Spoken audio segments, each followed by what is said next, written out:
Welcome to the Uncensored Self Podcast. I am your host, Ryan Gillen, and this is a space where women who value achievement, success, accomplishment, and wealth, but also crave happiness, love, joy, and deep fulfillment come to remember that we get to have both. Not by doing more, but by being more of who we truly are. In this show, we explore identity, energy, alignment, and embodiment because you didn't come here to follow someone else's rules. You came to right your own.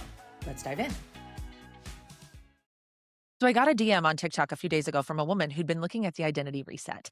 And she said, I think I might be changing careers, but honestly, if I'm being real with you, I have no idea what I want.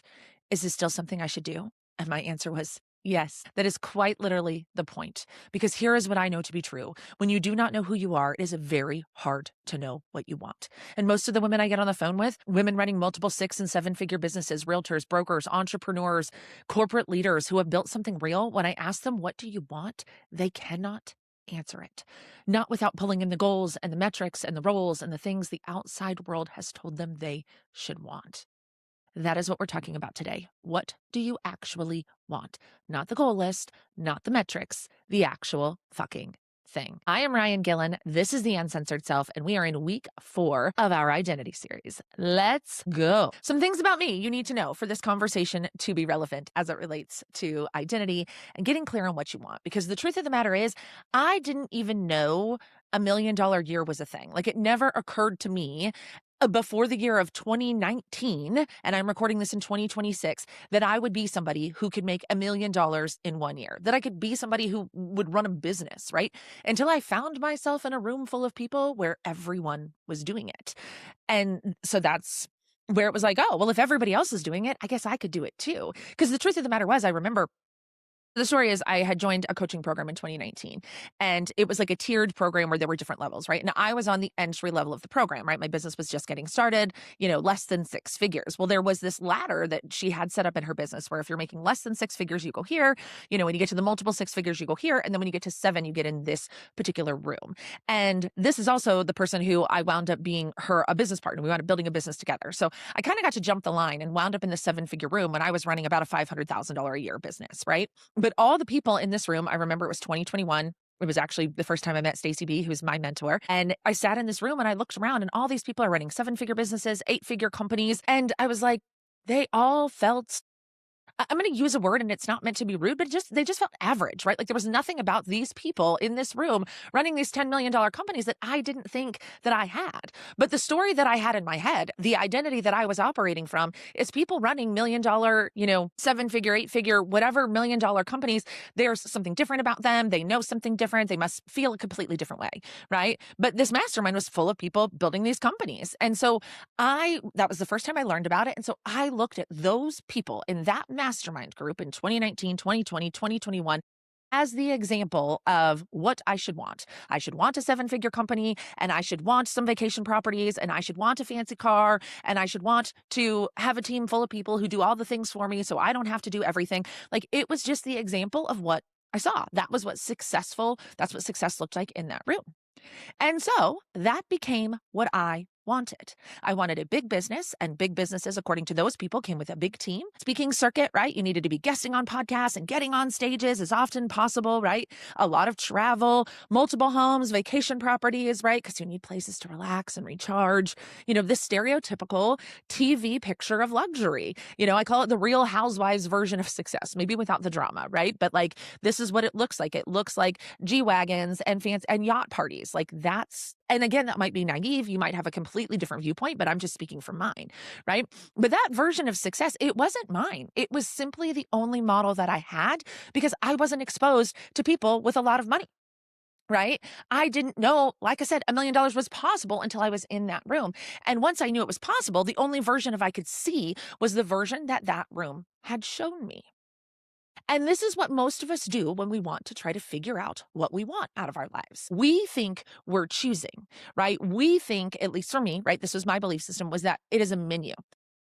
But we're picking menu items, right? Okay, well, I'm a realtor, or I'm an entrepreneur, or I have a corporate job, right? And so here is the menu of options that are available for me. So if you're in a corporate role, right, you might believe that your menu items are limited because if you're in a corporate role and you don't own the company, somebody else owns you and your time, right? So there is a menu of what success can look like for you because somebody else owes your time. I'm using air quotes, right? If you are a realtor, right? You have an expectation of what success looks like as a real estate agent, as you've seen it modeled, and that's the menu that's available to you, right? And that menu you think it's limited because, real estate is a competitive market and it's dog eat dog and most people fail. And so if I want to be successful, I have to do it this way, right? If you are an entrepreneur, same thing. Okay, well, I have this type of business. This is the menu. I can choose my version of success, right? Society has a menu, depending on where you live and all sorts of different things, right? Whether you're a man or a woman, the color of your skin, right? There's a lot of different things that go into it. And then, of course, your industry has a menu. Here are the menu options for successful in this industry. The rooms that you have been in, whether it is the rooms you have been in personally, whether it's the rooms you have been in professionally, maybe it's the companies you worked for, right? And we look at the menu and you say, well, I guess I will have the corner office and the big team and the revenue target and the fancy car because those are the options on this menu. And that sounds kind of fun. But what's really fucking cool and what I hope you are getting from this work is your life is not, you don't have to choose off the menu. Life is a fucking buffet. You get to decide what goes on your plate. You are not limited to what somebody else put on their menu. And what's beautiful about this is it's not even my way is right and your way is wrong. When you are like, if you literally take this to a buffet example at a restaurant, when you were at a restaurant and there's something on the buffet that you don't like or you've never tried or you wouldn't eat or you've eaten it before and it was awful, that would just mean don't put that on your plate. But it doesn't mean that the person behind you can't put it on their plate and absolutely positively love it. That's the beauty of a buffet. There's no right or wrong or good or bad or moral compass for who puts what on their plate. We just all get to go through the buffet and choose what we want on our plate. That is intentional reality creation. You get to decide what goes on the plate. And like I said, you're not limited to what somebody else put on the table. And what's so fun about this game is that if it's not on the buffet, you can ask somebody and they'll bring it for you. That's how powerful you are. So the identity work is figuring out what you actually want to put on your plate when you're not simply choosing from somebody else's options. You're not simply choosing from the menu that you were given. Okay. And really what I want to be clear here is that a lot of our wants, what I'm hoping to communicate here, they are not our own. They are the wants, the needs, the desires of the rooms we are in, the industry we came from, the parents who handed us the blueprint, the culture that told us what success looks like. And that is why I always say identity first and desire second. Because if I ask you what you want before you've done the identity work, you're going to give me the menu item answers, the goal list, the metrics, what you think is available to you, the things that you know how to do, the things that you can see a clear path to. Those are the only things you are going to tell me what you want. And I don't just know this one from personal experience. This is from working with literally over hundreds of people. Guys, I have coached, quite honestly, thousands of people over my career, right? And people are working off the menu.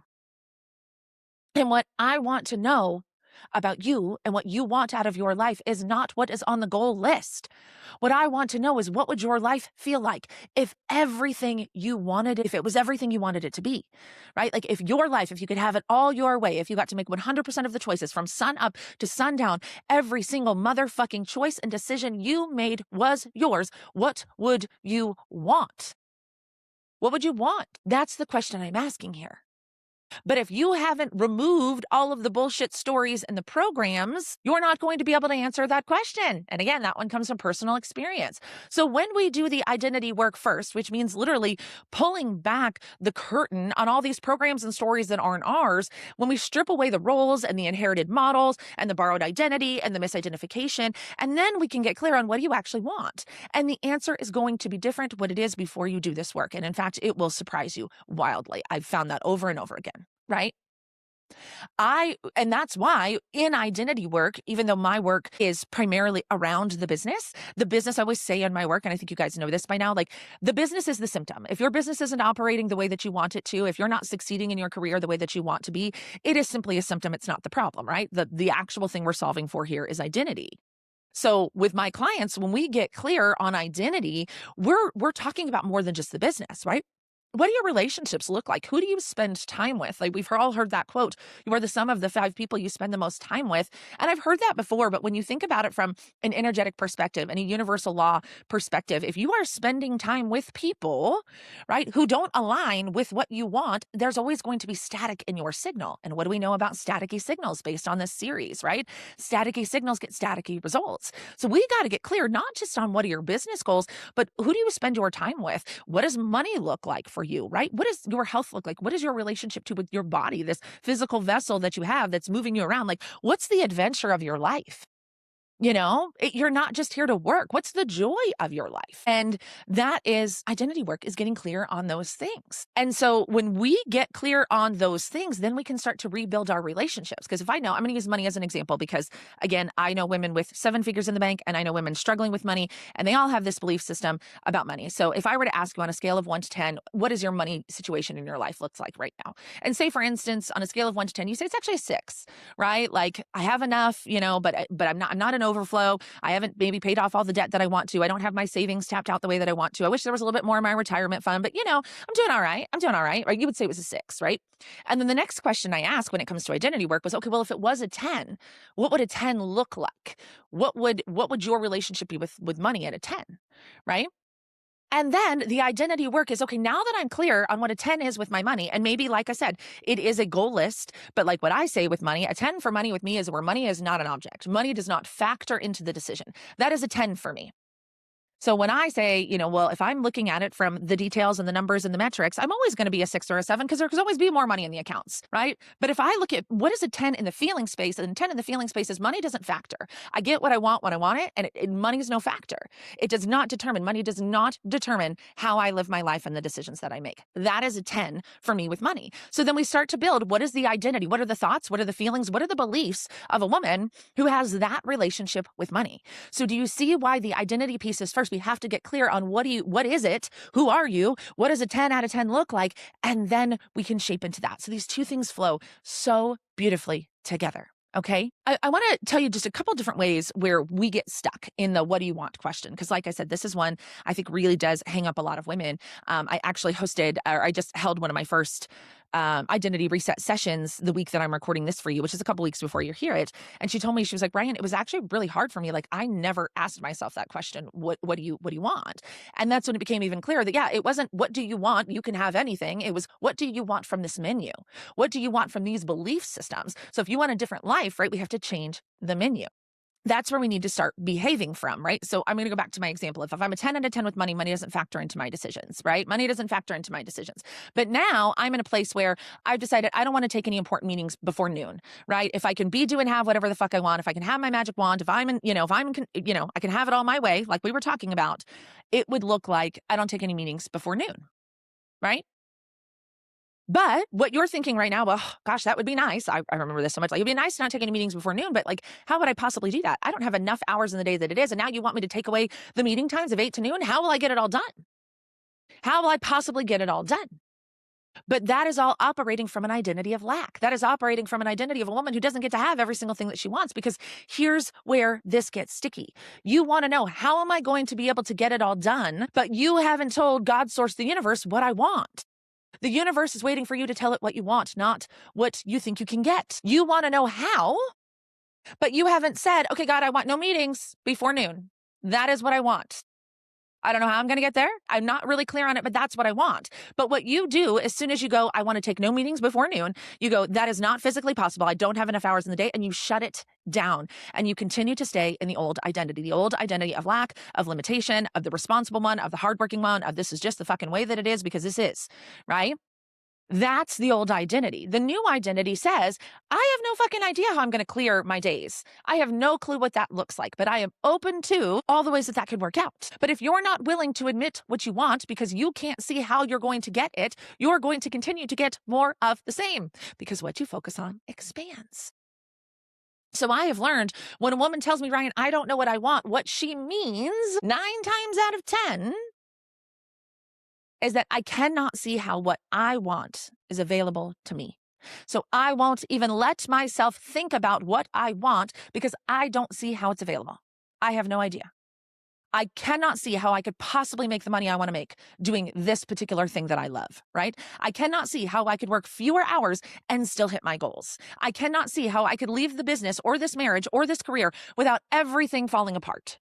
So instead of admitting what we want, we say we don't know what we want, because not knowing feels safer than wanting something that you think you cannot have. I'm going to say that for you again. Not knowing feels safer. Saying, I don't know, playing victim, playing clueless feels safer than wanting something you can't figure out how to have. But that is exactly, like I said, where the signal goes to static. When you refuse to admit what you actually want because you cannot see how to get it, you are emitting a signal of scarcity and limitation. And universal law works 100% of the time. So that is what you keep creating. And that is why I'm so fucking adamant about this work. Okay? The concept that I use very often with clients is actually one I got from Amanda Francis. And I don't know if you guys know Amanda Francis. She's actually current state on the Real Housewives of Beverly Hills, which I find really fascinating. But she is a manifestation teacher. She's kind of an OG manifestation teacher. She learned from Gabby Bernstein. I don't know if you know Gabby Bernstein. Like, we're talking 2015, kind of pre the internet craze, whatever. But I give this example is in her book. It's called Rich as Fuck. But the question is somewhere around this. It's my iteration of it, right? But what would you want if there were no rules? If nobody could get mad at you? If you could not get it wrong? If you were not going to disappoint anybody? If you could not fuck it up? What would you actually do? It's Tuesday morning. There's no rules. You wake up in the morning. What are you doing today? And I want you to sit with that. Not answer it quickly. Sit with it. Because what comes up in that space, before the how, before the logic, before the voice tells you all the reasons it's not practical or possible or responsible, that's the real answer. That is what your soul actually wants. That is what your soul actually wants. Maybe you would blow up the business and start something entirely different. Maybe you would leave the marriage. Maybe you would move somewhere you have been thinking about for years. Maybe you would work 4 days a week. Maybe you would finally write the book. You are allowed to want those things. You are allowed to admit them. And the moment you start admitting them, the moment you start fucking being honest with yourself about what you want, something shifts. Because now the signal is clean. There's no more static in your signal. And now you can actually be an energetic match to what you want instead of broadcasting static with your continued, I don't know what I want. And the reason why these questions are so important, right? Like, if nobody could be mad at you, if there were no rules, because that's the first thing we think. We're like, actually, I would burn this business down and I would go do this other thing, but I would disappoint so many people. Like, that was my thing for years, guys. I had 2 full-time employees, and the idea of disappointing them, letting them down, their families, their livelihood, that responsibility, it felt so real in my body. So when you asked me, what do I want?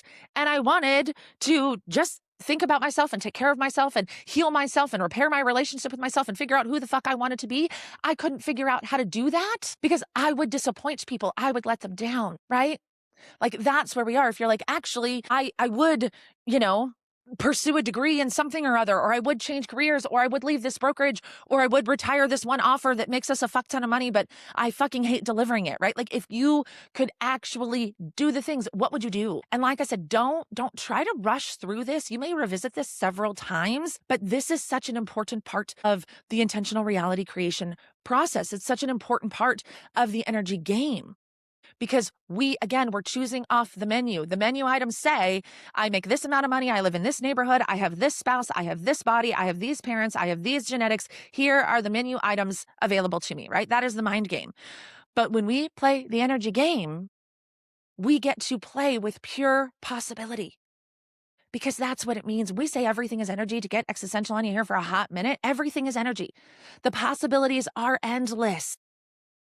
And that's why we have to put out, like, you couldn't get it wrong. Because there's some people like, I would write a book, but nobody would fucking read it, right? Like, I would launch a podcast, but I don't know what I would say, or if I did this thing, I might disappoint people. I might let them, there's so many things. And so I really want you to sit with this. Like, I don't want you to pay attention to it. Awareness is always the first step, right? Awareness is always the first step, is seeing, holy fucking bananas, I do actually know what I want. And I keep telling myself I don't know what I want because of all of these different things. And the reason why getting clear on this, because you're like, well, what's the fucking point here, Ryan? Now you're just going to make a list of things that I didn't, now I'm just going to be frustrated and angry because I can't have it.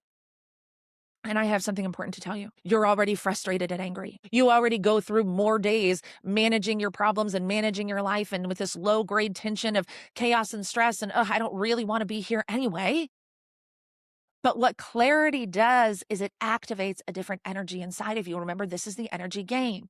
When we get stuck in the I don't know how and I don't know when, we are playing the mind game. We are trying to logic our way into something that is not logical. Reality is not logical. The world has just tried to convince us that it is. It doesn't make sense. At the time that I'm recording this, it's March 2026. It's spring, right? It's spring. And one day everything is brown and everything is dead. And you wake up the next day and all of a sudden there's green. There's green. Like, I walk outside all the time. That doesn't make any sense. That's not logical. That's not logical. Like, how the fuck? Why is today the day? Why is today the day? It makes no sense. We're trying to make something logical that's not fucking logical. You are stuck in that big, beautiful, smart, logical brain that you think is actually what is valuable. But what really about you, where all your value lives, is in your heart, in your soul, in your desire, in your true identity. And guys, this is the power of the identity reset. You have to get clear on who you are before you can get clear on what you want. That is the order. That is why I say it's energy first, or it's identity first, then energy. So the identity reset, I'm not giving you a new plan. It's about helping you figure out what you actually want before you build the next plan. I'm going to give you a very specific example.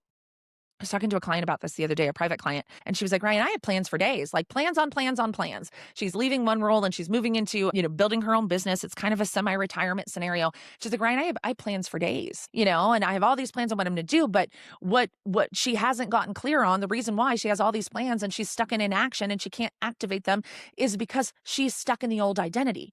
When she looks at the plans for the new business, but she's still looking at it through the lens of, I'm stuck in this job and I don't really know what to do. And I feel a little frustrated and overwhelmed by this, and this feels like a lot of work, right? She's still operating from the mind game. She's still operating from the old identity. So in just a couple of minute conversation, we got really clear, right, of what is the energy that you want to feel, right? Like, what does that look like for you? And then once we practice that energy a little bit, we get good ideas, we get nudges, there's synchronicities, things come in. This is where the magical, intuitive part of it, right? A lot of women who come into all my spaces, they say they don't know what they want. And that is perfect. That is exactly what the session is designed to untangle. But even if your story is, I do know exactly what I want, Ryan, but I have no idea how I'm going to get it, that's also what we're going to talk through. Both of these things are part of it, right? Because I believe you do know what you want. You have always known what you wanted. You have just been telling yourself you don't because you can't see how to get it. Or because wanting it feels dangerous, wanting it feels ungrateful, wanting it feels scary, wanting it feels like you're going to have to leave people behind or you're going to disappoint someone. And gosh, right? And once you admit it, you have to fucking do something about it. So the identity reset is the space where you finally get to say it out loud, to admit it to yourself, not to the world, just to you, and then just to me. And then my job is to show you how close you are to that life when you remove all the bullshit. That's the work. That's what the session is for. So if you've been listening to this series and feeling like something is missing, but you cannot name it, I promise you it has a name and we can find it together. The Identity Reset is a private intensive for high-achieving women who are ready to start building their own dream life based on who they are and what they want off their buffet of life, not the menu, not somebody else's. It is linked here in the show notes. It is linked on every bio and social media. It's $297. And I will see you next week for the final episode of the Identity series. See you soon. Thanks so much for tuning in to the Uncensored Self podcast. If this conversation cracked something open for you, trust that. That's the work. And share this episode with a woman in your life who's ready to stop performing and start creating. And if you haven't already, hit subscribe, leave a review. It helps this message reach the women who need it most. Remember, you're the creator. The rules are yours. And your uncensored self, she already knows what to do. Keep leading, keep listening, keep becoming.